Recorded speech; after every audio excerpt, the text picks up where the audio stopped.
All right, what's up, guys? Today we are going over Seneca's letter to Lucilius. This is letter 40, and it is on the proper style for a philosopher's discourse. So let's jump right into it here. All right. He says here in verse 1, I thank you for writing to me so often, for you are revealing yourself, your real self to me in the only way you can. I never receive a letter from you without being in your company forthwith. Let's do the reader here. Okay. If the pictures of our absent friends are pleasing to us, though they only refresh the memory and lighten our longing by a solace that is unreal and unsubstantial, how much more pleasant is a letter which brings us real traces, real evidences of an absent friend. For that which is sweetest when we meet face to face is afforded by the impress of a friend's hand upon his letter recognition. Okay, so what is he saying here? Obviously he's talking about that he's excited about the correspondence. He likes the writing that they're doing back and forth, and he's saying that this is how you're revealing your true self in the only way you can. And there's some truth to this in the fact that when you write, it's often a good idea to write people a letter. Right? A lot of times we actually make the mistake in having a discussion when we should write a letter because we can get out exactly what we're going to say and we can think about how we're going to word it and how it comes across. And so a lot of times when we have a conversation, even people aren't listening to you, right? Especially if you're having an argument, they're not listening. They're listening to what they want to hear instead of actually what you have to say because their emotions are going. Whereas, a lot of times it is a better format to write a letter, right? It does reveal more of the truth and you have time to think about and process these things. Okay. I never receive a letter from you without being in your company forthwith. Okay. So he's saying that if the pictures of absent friends are pleasing to us, okay, and they only refresh the memory, right? Okay, then how much more is a letter, right? So a letter is better than just a picture, which it's interesting that he says a picture because I wonder what is it like a drawing? It's like they didn't have photographs back then. He's saying which is sweetest when we meet face to face is afforded by the impress of a friend's hand upon a letter. So he's saying that a letter is very personal, and that's very true. All right, so he says here. You write me that you heard a lecture by the philosopher Serapio when he landed at your present place of residence. He is wont, you say, to wrench up his words with a mighty rush, and he does not let them flow forth one by one, but makes them crowd and dash upon each other. For the words come in such quantity that a single voice is inadequate to utter them. I do not approve of this in a philosopher. His speech, like his life, should be composed, and nothing that rushes headlong and is hurried is well ordered. That is why, in Homer, the rapid style which sweeps down without a break, like a snow squall, is assigned to the younger speaker. From the old man, eloquence flows gently, sweeter than honey. So there's some good wisdom in here. So he's saying that, look, Lucilius was talking about this philosopher Serapio who came and visited, and he was speaking so fast and so furiously that it's almost like he needed more than one voice. The words were just flowing out, right? And what Seneca's saying is he's saying, look, I don't actually approve of that. I don't think that's actually a good thing. Let's get this straight here, okay? If you're actually wise, right? If you're actually a person who understands things, then your speech, it should be composed. You should think about what you're going to say carefully before saying it. It shouldn't be rushed and just thrown out there. Okay, and he's saying that in the writings of Homer that the younger speaker, it's more of just blurting this stuff out, whereas an old man, the wise man, it flows with eloquence, right? It's very carefully crafted words. It's not as much words, right? And I think that's just a very useful thing in general, right? So one thing that I try to do, I put into practice, and this will help you to be more eloquent of a speaker, is pause. So instead of using these filler words, saying like and you can just pause. And then you can think about what is the thing that you're going to say before you say it. And you can see when I put this into practice, how it comes across. And yeah, there's a little bit of silence there. There's a little bit of times where I don't know exactly what I'm going to say next, but I take a pause and then I say the thing. And then you'll see that I'm not saying I'm not saying I'm not saying like. So just something to keep in mind, right? And there I messed it up. I saying so, because so is sort of that transition or filler word. But we're getting a little bit off topic here. Let's move on. He says, therefore, mark my words, that forceful manner of speech and rapid and copious is more suited to a mountebank than to a man who is discussing and teaching an important and serious subject. But I object just as strongly that he should drip out his words as that he should go at top speed. He should neither keep the ear on the stretch nor deafen it, for that poverty-stricken and thin-spun style also makes the audience less attentive because they are weary of its stammering slowness. Nevertheless, the word which has been long awaited sinks in more easily than the word which filts past us on the wing. Finally, people speak of handing down precepts to their pupils, but one is not handing down that which eludes the grasp. So what he's saying is don't speak too fast, don't speak too slow. You should have a composure to what you're saying and be clearly communicating your point. Again, if you're also too slow, people are going to get bored. They're not going to get what you're saying. And he's saying that the thing is, if you think that you're giving people advice, but they're not hearing it, they're not understanding it, then it's not really useful at all, right? It cannot elude their grasp. So you have to talk in terms that people understand. You have to get through them. And Seneca's really good at that. That's why I like his letters, is because they are so composed. They are so well thought out. There's so much wisdom in each thing that he says. It's careful in what he's said and communicates. In verse 4, he says, besides, speech that deals with truth should be unadorned and plain. This popular style has nothing to do with the truth. Its aim is to impress the common herd, to ravish heedless ears by its speed. It does not offer itself for discussion, but snatches itself away from discussion. But how can that speech govern others which cannot itself be governed? May I not also remark that all speech which is employed for the purpose of healing our minds ought to sink into us? Remedies do not avail unless they remain in the system. So what he's saying here is he's saying, look, a lot of times people are speaking with fancy words and doing all of these things that are impressive. But he's saying, here's the thing. Speech that deals with the truth, it should be unadorned and plain. It should be simple, straightforward. It doesn't have to be complicated. You don't have to puff it up and make it seem more than it is. Because that style, that popular style, the stuff that impresses the crowds, it has nothing to do with the truth. It is not actual wisdom. So he's making the argument. He's saying, look, if you can't even govern your own speech, how can you use that to help govern other people? Right? You have to rein that in. Don't just try and become popular with the crowd. In verse 5, he says, besides, this sort of speech contains a great deal of sheer emptiness. It has more sound than power. My terrors should be quieted, my irritations soothed, my illusions shaken off, my indulgences checked, my greed rebuked. And which of these cures can be brought about in a hurry? What physician can heal his patients on a flying visit? May I add that such a jargon of confused and ill-chosen words cannot afford pleasure either. So what he's saying here, again, is that a lot of times it's about a bunch of filler. Maybe you've read a book before that's all filler. It's like they're just filling up the pages. That's what he's saying when you say these things. He's saying that what should be happening when a philosopher talks is your terrors should be quieted, irritation soothed, illusions shaken off, indulgences checked, greed rebuked, right? So he's saying, what one of those things can you do in a hurry? How can you quickly dispense that? You can't. Right? Like a physician can't heal a patient very quickly, just comes and goes. He needs to take some time and actually address the manner and not do it in a hurry, right? And he's saying that it wouldn't even be pleasurable to listen to anyway. In verse 9, he says, no, but just as you are well satisfied in the majority of cases to have seen through tricks which you do not think could possibly be done, so in the case of these word gymnasts, to have heard them once is amply sufficient. For what can a man desire to learn or imitate in them? What is he to think about?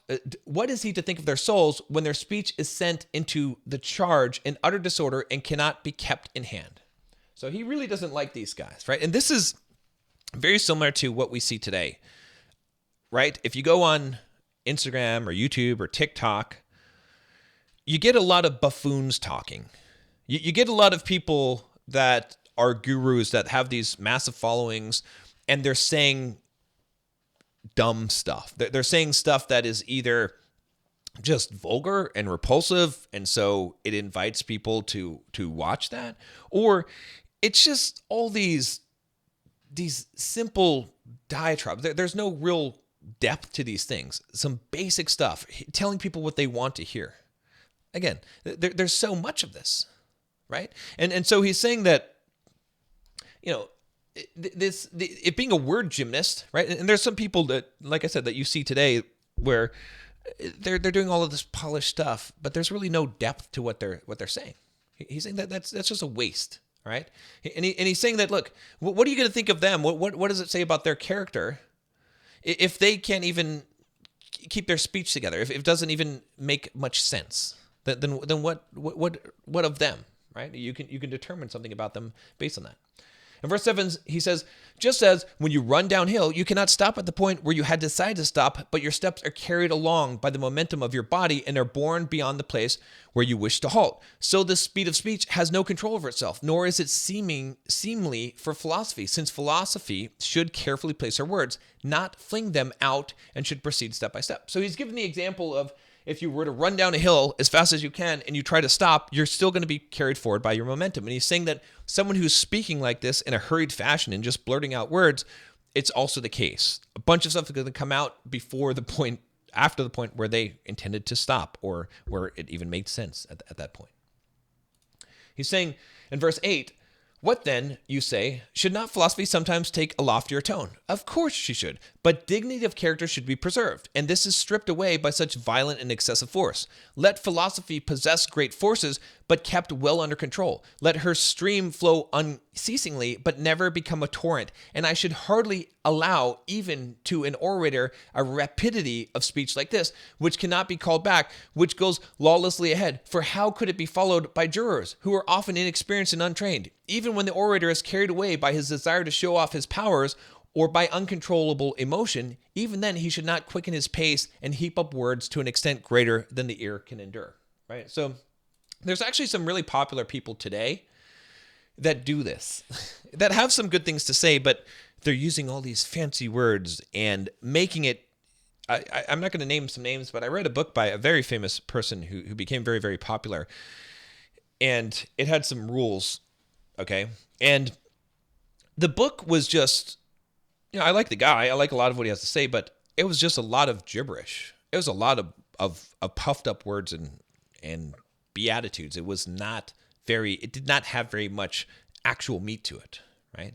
And so he's saying, look, you have to understand that if you're speaking philosophy, if you're teaching someone wisdom, it's not about puffing it up. It's not about just, you could create a speech and fire people up, but teach them nothing, right? And this happens in politics all the time. We see people who just get people fired up, right? But but what they're saying is really vapid. It doesn't have anything to it. It's not substantial. So don't be that. Don't listen to that. Don't fall into that. That it's just charlatanism. It's just charisma. Right? We're talking about substance. We're not trying to be charismatic. We're trying to have actual substance. He says in verse 9, you'll be acting rightly, therefore, if you do not regard those men who seek how much they may say rather than how they shall say it, and if for yourself you choose, provided a choice must be made, to speak as Publius Vinicius, the stammerer, does. When Asellius was asked how Vinicius spoke, he replied, gradually. It was a remark of Geminus Varius, by the way. I don't see how you can call that man eloquent. Why? He can't get out 3 words together. Why then should you not choose to speak as Vinicius does? Okay, so what is he saying here? Well, so there's this guy, Vinicius. He stutters. He has a stuttering problem. And he's saying in this, okay, you'll be acting rightly, therefore, if you do not regard these men who seek how much they say. All right, so forget about these guys that are just using these puffed up words, rather than how they shall say it, right? Again, which we talked about. And it is for yourself to choose, provided a choice be made. He's saying, so if you have to choose between being someone who just puffs up and is just all for show, or Publius Vinicius, the stammerer, the guy that stammers, then choose him. and he's saying that people asked and said, how does this guy speak? One person said gradually, and he said, I don't see how that man can be eloquent. He can't even put 3 words together. So he's saying, why should you not choose to speak as he does? Right? It doesn't. It's not matter. It doesn't matter. It matters more the substance of what he's saying.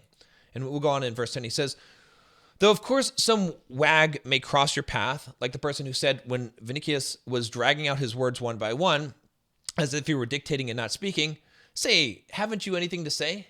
And yet that were the better choice, for the rapidity of Quintus Haterius, the most famous orator of his age, is, in my opinion, to be avoided by a man of sense. Haterius never hesitated, never paused. He made only one start and only one stop, right? So he's comparing this guy that stutters to this other guy, Haterius, and he's saying that it's better to be like that guy than the guy that just opened his mouth and just a stream of words came out and he never stopped. He never paused in between there.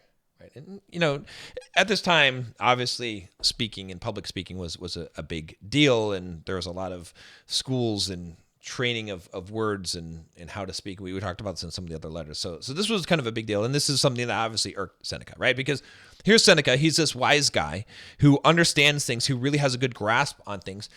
And he's not the most popular guy at the time, right? There's all these other philosophers that maybe are more popular than him.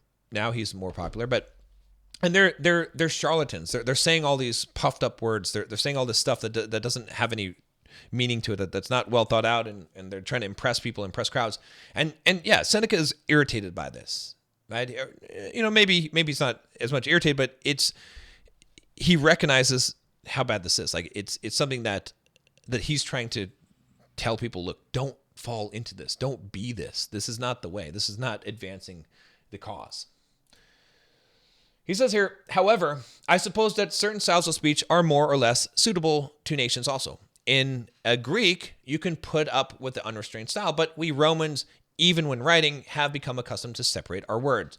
And the compatriot Cicero, with whom Roman oratory sprang into prominence, was also a slow pacer. The Roman language is more inclined to take stock of itself, to weigh and offer something worth weighing. So he's saying, okay, well, you know, yeah, maybe in Greek you can get away with that, but this is how we talk. The Romans talk. All right. So in 12 he says, Fabianus, a man noteworthy because of his life, his knowledge, and less important than either of these, his eloquence also, used to discuss a subject with dispatch rather than with haste. Hence, you might call it ease rather than speed. I approve this quality in the wise man, but I do not demand it. Only let his speech proceed unhampered, though I prefer that it should be deliberately uttered rather than spouted. So he's given an example of a guy, Fabianus, and he's saying that this guy was known to be eloquent. And he would discuss the subject, he says, with dispatch rather than haste. So he would put it out there and put it fully out there rather than just spewing it out. And so he said that he called it more like ease rather than speed. But he's saying, you know, this is good. I approve of this quality, but it's not necessary. You don't have to necessarily be with ease. Just don't be one of these people that's just flying off the handle and just trying to pump up the crowd. In verse 13, he says, however, I have this further reason for frightening away from the latter malady, namely, that you could only be successful in practicing this style by losing your sense of modesty. You would have to rub all shame from your countenance and refuse to hear yourself speak, for that heedless flow will carry with it many expressions which you would wish to criticize. So he's saying that in order to do this, if you were to do this, you would have to give up basically your integrity. You would have to give up your modesty. You would say things that if you heard those things, you wouldn't like it. All right? You wouldn't be proud of it. In verse 14, he says, and I repeat, you could not attain it and at the same time preserve your sense of shame. Moreover, you would need to practice every day and transfer your attention from subject matter to words. But words, even if they came to you readily and flowed without an exertion on your part, yet would have to be kept under control. For just as a less ostentatious gait becomes a philosopher, so does a restrained style of speech, far removed from boldness. Therefore, the ultimate kernel of my remark is this: I bid you be slow of speech. Farewell. So what he's saying in this closing part of this letter is he's saying here's the thing you have to understand, right? If you do this, right? If you were to do this, you'd have to practice every day. And the thing you'd have to be paying attention to is not the subject matter, which is important, but the words. which is just silly. Like, why are you going to waste your time on the words instead of the actual content? That's what his main argument is these are the people that are focusing on the words and not the content. And when you focus on the words instead of the content, it's a waste. You could be spending that time focusing on the actual content. I'll see you tomorrow.